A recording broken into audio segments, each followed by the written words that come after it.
Flow is the mechanism by which we grow up. Literally, it's how we mature. And the reason is because of the challenge skill sweet spot. Like every time we drop into flow, we're pushing on our skills, we're growing, we're becoming more adaptable, more complex, and we're a different person on the other end. Certain genes get turned on only by experience. We see the two halves of the brain start to talk together like never before, and we see the brain start to utilize underutilized real estate in new ways. As a result of that, as we enter our 50s, we turn on legitimate suite of cognitive superpowers if we get it right. We get access to new levels of intelligence, abstract reasoning, problem solving, creativity, and this includes divergent thinking, right? Outside the box thinking, the hardest to train aspect of creativity starts to really turn on in our 50s. Welcome back, Kwik Brains. I am your host for the Kwik Brain podcast and your brain coach, Jim Kwik. And we are going to talk about unlocking new levels of flow, performance, and learning as we age. And this is a topic that comes up a lot in our community. Can we actually grow older, but in some ways actually grow better? Actually, this guest has been on probably more than any other guest. So we're really excited to have him back. Steven Kotler, many of you know, he's New York Times bestselling author, award-winning journalist, executive director at the Flow Research Collective. He's authored somewhere in the neighborhood of 14 books. We've talked about it a lot on our show. We've recommended a lot of his books are on our book list. The Art of Impossible, The Future is Faster Than You Think, Stealing Fire, The Rise of Superman. It just goes on and on and on. He's been even nominated for 2 Pulitzer Prizes, which is amazing.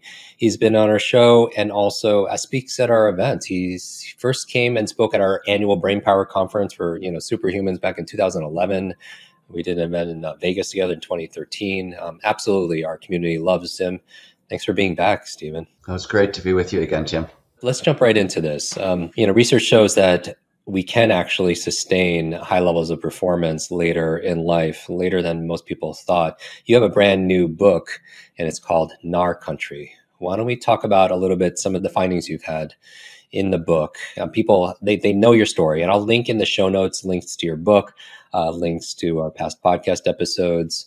But you're learning, right? I mean, you are a big researcher. And you practice this. I understand that you've taken up a new challenge. Well, when we go into that. The old theory of aging, right? Traditional theory of aging, which I know you don't subscribe to, but the long, slow rot theory, like all of our mental skills, all of our physical skills decline over the time, and there's nothing we can do to stop that slide, right? That's the old idea.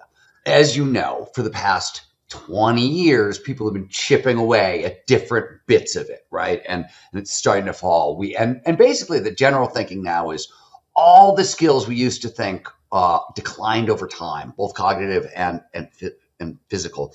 We now know are use it or lose it skills, right? And if you never stop using them, you never stop training them, as you pointed out, you get to hold on to them and even advance them much later in life than anybody thought possible.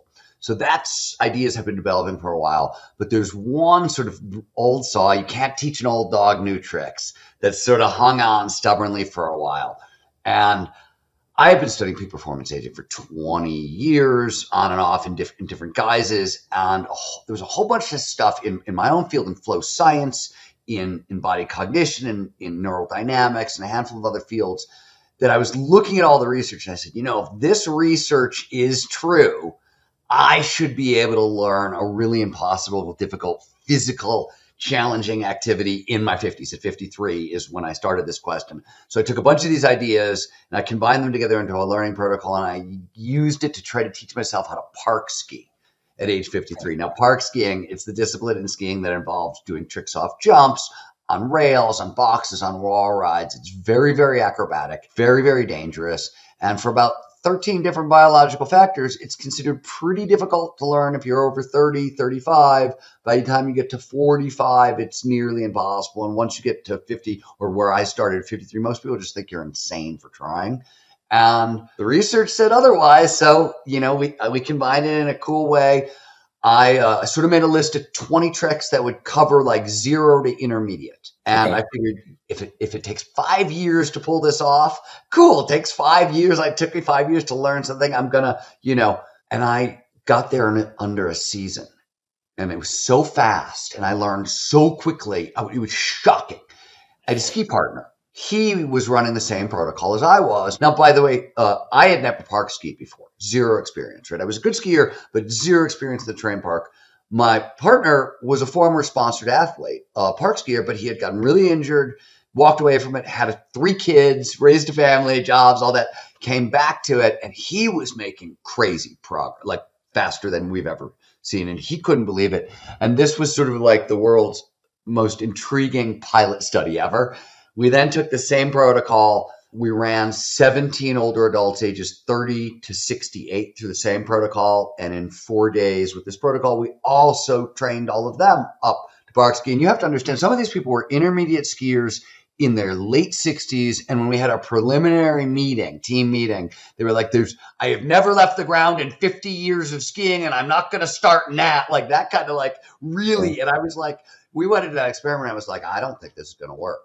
Like these people really don't seem into it. Like, okay, it's definitely a good study group, but I think we're going to fail. And they all went so much faster than anybody thought possible. And we since actually took the skiing and snowboarding out of it, stripped it of the action sports requirements, and ran about 500 people through the protocol as just like a peak performance aging training to see, and huge impact on everybody's life. So we are definitely capable of far much more than we know later in life. And that includes learning really difficult, challenging physical skills that are really supposed to be impossible for folks over the age of 30. You just have to approach it in sort of specific ways. Okay. So for people who are listening, I mean, and I'm in this age group as well. So I'm thinking I'm a decent skier, took up snowboarding recently, but being off the ground I definitely have some hesitation for doing that. But you mentioned that old dogs can indeed learn new tricks. And I assume older humans can also be better at certain skills than maybe their younger counterparts. Yes. And let me just start by talking a little bit about the work of Dr. Gene Cohn, the late Gene Cohn, who I think of him as one of the godparents of peak performance aging. He was the first director of the Center for Aging, the National Institute of Mental Health. They had a Center for Aging. He helped establish it. He was the first director, and he discovered something wild.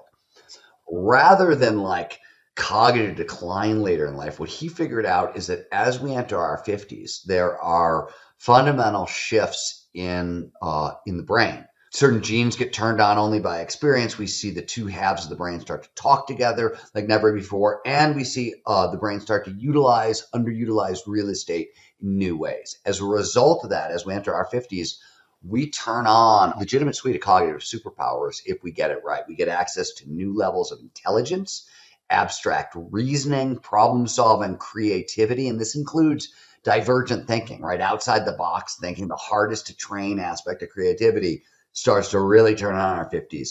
There's whole new levels of empathy and whole new levels of wisdom. And wisdom, if you're not familiar with it, it's a definable biological trait. It's a neurobiological trait.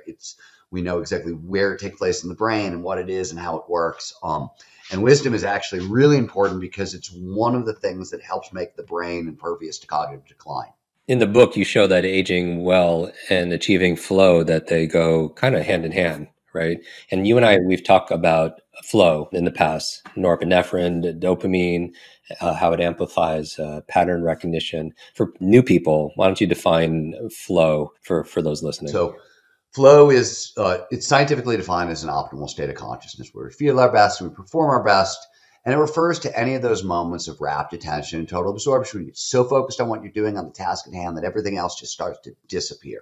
Sense of self-consciousness is going to quiet down. Time's going to pass strangely. You usually just get so sucked into what you're doing that hours go by without you noticing. And throughout this experience, all aspects of performance, both mental and physical, tend to go through the roof. Huge amplification in skills and abilities.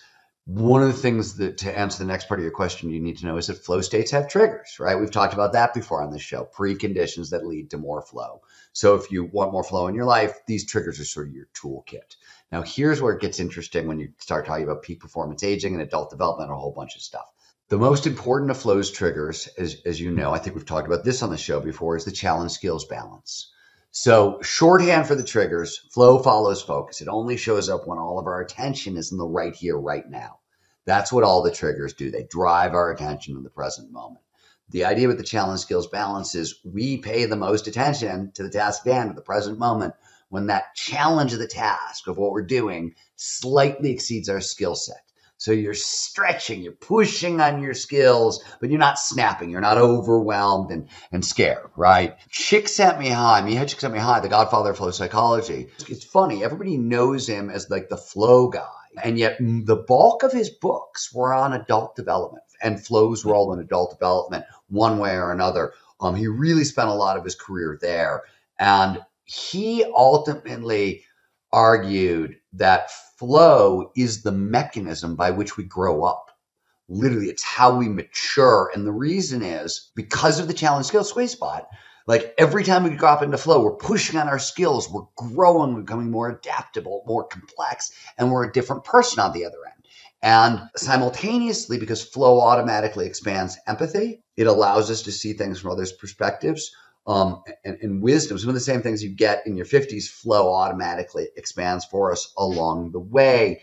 These are the mechanisms of maturation as well, right? Like we're learning, we're developing new skills, we're gaining wisdom, we're gaining expertise. So his argument was flow is literally how we grow up. And interestingly, in the very last study he did, it was just published. He died a couple of years ago, but this was just published like 3 months ago posthumously with a number of other great authors, was he studied flow proneness in later life. And he wanted to know, do we ever stop craving flow? Does this engine of development ever go away? And it turns out, no.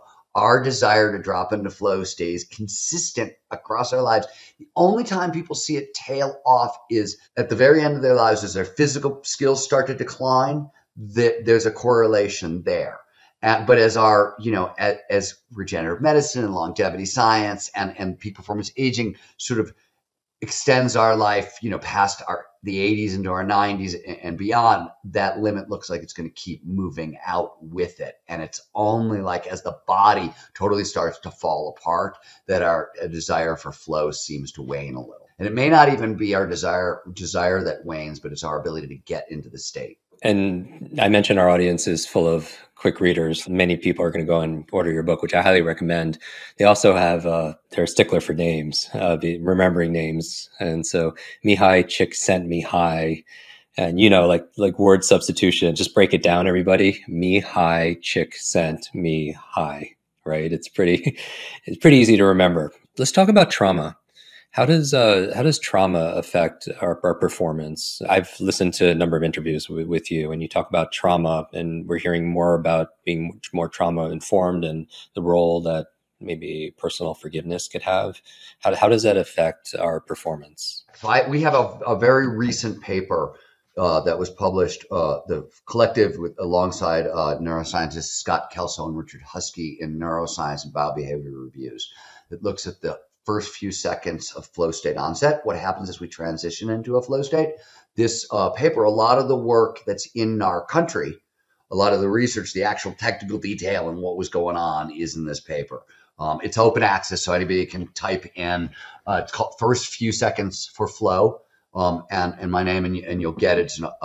That's an open access journal, so anybody can read it. Very deep, thick neuroscience, 100 pages of neuroscience. So hopefully you enjoy that sort of thing. But what we did is, among other things, we compared flow to traumatic stress and what are the differences. We actually also compared flow to psychedelic states because there's overlaps between the three altered states, traumatic stress, flow, and psychedelic states. There's some overlap and there's a lot of differences, but we wanted to know, why do certain experiences become flow instead of trauma and vice versa? We started to ask those questions. You're asking questions about past trauma, correct? This was one of the actual cool insights we had with older adults, and it's the heart of the learning protocol. One of the things we did is, so metaphorically, normally, healthy, normal people, the metaphorical difference between challenge and skills in most of us is about 4% to get in that sweet spot, right? So you want a situation where the challenge is roughly 4% greater than your skill level, 5% greater. That's a metaphor. We've been testing it for years. Nobody can say for sure this is the number, but it's metaphorically very accurate. It's practically very accurate. It works for people. But what we realized is, so there's something called allostatic load. It's basically trauma over time in the body, right? And what it does to our physiology and various other things. You can measure it in heart rate variability, among other things. But we started to realize that because of allostatic load and a couple other variables, this challenge to sweet spot in older adults might be really shrunk down. And when I say older adults, I mean like over 35, over 40, over 50, not, maybe over 60, 70, and 80 too. But we just were like, oh, wow. So if you go at hard physical activities, like it was a 5% difference, you're going to be way overloaded all the time. That much fear crushes performance, as you know, destroys learning, destroys memory, hinders fast twitch muscle response, everything you could possibly imagine. So the whole idea here was go as slow as you possibly can. So we taught older adults when approaching these skills, start with a physical activity, start with something you could do 100% of the time with zero fear and no failure, basically.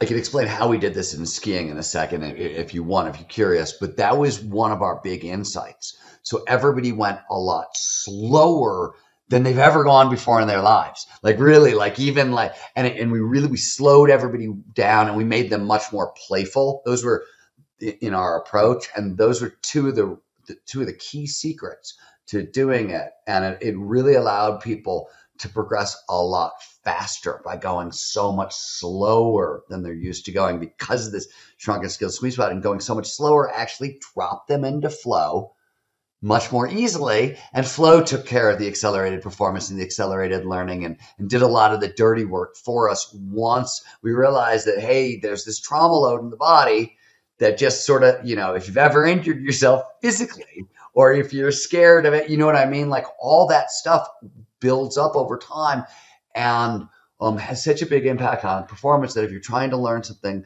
difficult and physical, you want to really slow down. So that was one of the insights from the trauma stuff. And I love because we integrate that in our training, this dynamic, deliberate play approach, right? Is that one of the things that helps to? Yeah. So if you were to summarize peak performance aging in a single sentence, literally, it would be you want to engage in challenging, creative, and social activities that require a dynamic, deliberate, play-based approach to learning and take place in novel outdoor environments. That's literally the formula. And what you didn't hear me mention, nutraceuticals, supplements, diet, all the things like running on a treadmill, joining a gym, all that people do to age well. I'm not saying that stuff isn't important, but it's nowhere close. I'll give you a funny example. The challenging social and creative activities, the social part. It is more important as we age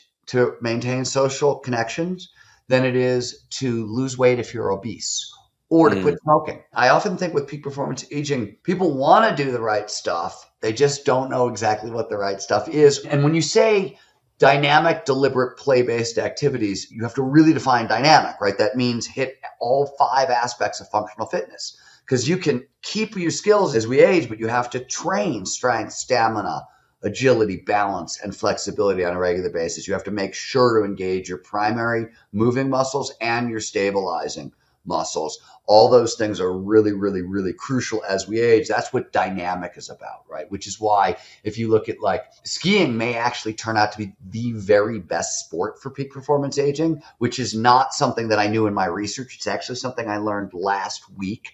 But it turns out that the single most important correlate for peak performance aging is strong legs.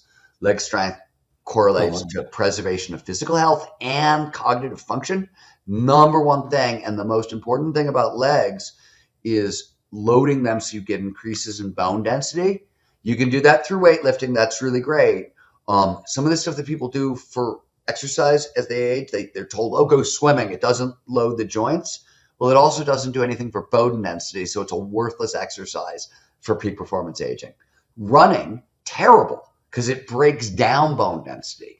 The 2 best things you can do is skiing, because it's side-to-side motion that loads the bones slowly, and or hiking with a weight vest. Hiking with a weight vest will also load bone density. So dynamic is a very specific term when you're talking about peak performance aging, meaning it's got, a very specific definition. But I think that's in a sentence, and it's exciting that you can say that out loud. Everything on that sentence is completely definitive. It's, there's a lot of overwhelming data on it. There's also a lot of overwhelming data. I want to go back to one thing you said earlier about flow and aging. So when we're in flow, two of the things that the state provides us with is a sense of mastery, right? Because learning is, and a feeling of control. That's one of the defining characteristics of flow, is the sense of being in control of things you can't normally control. Turns out that feelings of control and mastery are among the two very best feelings humans get on this planet, and both have really strong neuroimmunological consequences. So when we get feelings of mastery and control, it boosts T cell production, right? So we fight off diseases with T cells. Also boosts the production of natural killer cells, which is what targets tumors and other sick cells. Simultaneously, as we move into flow, there's a global release of nitrous oxide. It's a gas signaling molecule, and it basically pushes stress hormones out of our system. There are 9 known causes of aging. All 9 of them are linked to stress and inflammation. They're all linked to inflammation, and inflammation is always linked to stress. When we move into flow, it resets the nervous system, pushes all of this stress out of our body. So flow underpins meaning and well-being and purpose and overall life satisfaction and happiness, and it boosts health and longevity. So flow isn't just like how we get a life worth living, it's how we get a whole lot more life worth living. In a previous episode, we talked about some health conditions you were struggling on, with years ago, and how you took up surfing, and it helped, on your healing journey. It's the same mechanism, very similar mechanisms. Yeah, exactly. Not only bounce back, but you bounce forward, which is astonishing. And with play, there's that phrase that I stopped playing because I grew older. Maybe you grow older because you stop playing, and we love this idea. I got to talk about this because this is one of the other things that we found. It's not 100%, but one of the reasons you can't learn to park ski over 30 is because the motor learning window slams shut, right? So you don't become a gymnast or a ballerina, and partially a little bit of that is true. It turns out it's not that the window slams completely shut. It's that we stop learning like we used to learn, right? As kids, it's all about exploratory play-based learning, whether it's self-consciousness or shame or we got to learn for work, whatever it is, we stop playing. And that seems to be what shuts the motor learning window. And if we start playing again, it seems to reboot some of it. Yeah, especially if it's social. We had Dr. Waldinger from Harvard talk about that 80-year-old study on happiness and longevity, and it was more like not biological networks; it was social networks. So the other thing that was in that study, the Harvard studies, the 3 big long adult development studies, that is cool because you were talking about self-forgiveness earlier, and this is something I wanted to mention. So George Valiant, who was the last keeper of all those studies before it got passed to the person you were talking to, he wrote a couple of great books on it. And so I mentioned those superpowers of aging that I was talking about earlier. He discovered there's some moderators involved. So moderators is a psychological word for like if-then conditions. And if you really want to thrive in your 50s and beyond, by age 30, you got to solve the crisis of identity. So you got to know who you are in this world by age 30.